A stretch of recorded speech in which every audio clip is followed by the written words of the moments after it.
part of the aim of this project was to develop better links with universities and to build bridges between kind of grassroots philosophy and academia. I found it useful to have a kind of, what it began as a very loose affiliation with Queen Mary, and it's, you know, I got some funding, so it's a bit more firm, but that was kind of useful for me and for my club, having that relationship to a university, partly in terms of getting speakers from Queen Mary to come and speak to my club. They've also helped out with funding a little bit, not that we have huge overhead, but they've given money to pay for venues and things like that. And I was also aware when I was at university of the absence of this kind of thing, the absence of community philosophy, you know, spaces where you can talk about ideas and stuff.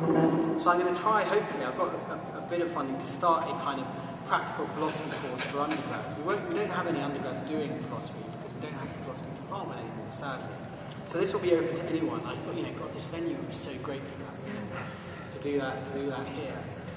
So, I mean, that's one, you know, thing that I would raise as a discussion, just that relationship with local universities, which of course isn't always easy, because sometimes they can be a bit sniffy, as we all know. And the second point, I'm just going to make 4 quick points. The second point was about the role of media, in the broader sense of the word, in helping community philosophy groups. I don't think there's nearly enough on YouTube, for example. If you know, we're going to put these videos up, but you know, just simple videos on how to set philosophy clubs up, or videos of a philosophy club in action, that kind of thing. You know, so I think that's very useful, and also things like podcasts as well. I mean, we look from the skeptics movement at how skeptic podcasts have really helped in the growth of that movement. And you know, so your friend Neil Denny, who runs this radio show, Sid's friend Neil Denny runs this radio show, Little Atoms, where, you know, in his own time, he has a day job at BT, I think. Yeah, and none of the people who he works with knows that he's got a podcast that's had over 1 million downloads in the last 4 years. I don't know what it is about British television as a grassroots philosophy. But, you know, so I went on that show and Neil interviewed me, and I get kind of emails from people all over the world who listen to his shows. So those podcasts, they really feed out very widely. And one of the things I'd like to do personally is to try and get some of these kind of practical philosophy ideas in a video format. I just love that format where you can use images and animation and music and that kind of thing. So that's something that I'd like to work on, and to, you know, get more philosophy on TV as well, and to bring that kind of grassroots element as well. I don't know if any of you remember Ways of Seeing, John Berger's fantastic series, and how he had a bit of kind of talk discussion, and then he had discussion groups on it as well. You know, a group of women, for example, talking about the portrayal of women in painting. So, you know, getting not just philosophy on TV, but also grassroots philosophy in there as well is another thing. And the last 2 things I wanted to talk about were just space and funding.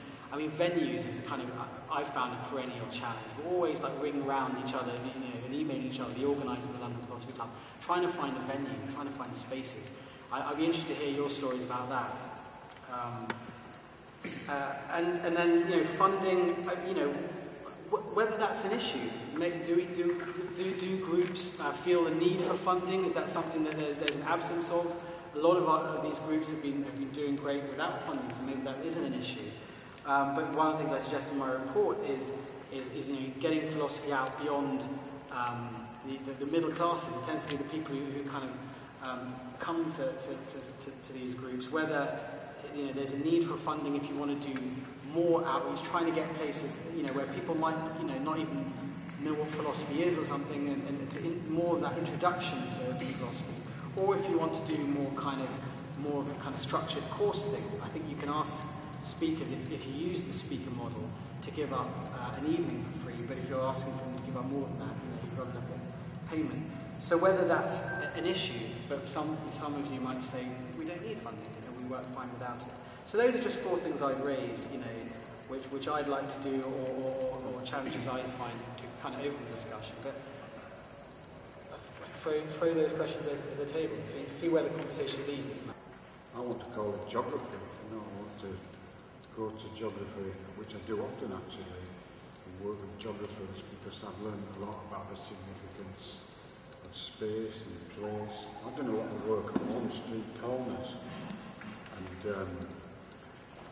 the reason why that fascinates me is because different environments bring with them different kinds of pressures, constraints, influences, and these can be particularly important to particular groups of people whose, for example, experience of particular institutional environments is not necessarily positive. And we were talking about the public house as a public space. I do a lot of work also about, frankly, the death of public space, and I think there's a dimension to this work that really does have to explore the concept of space and place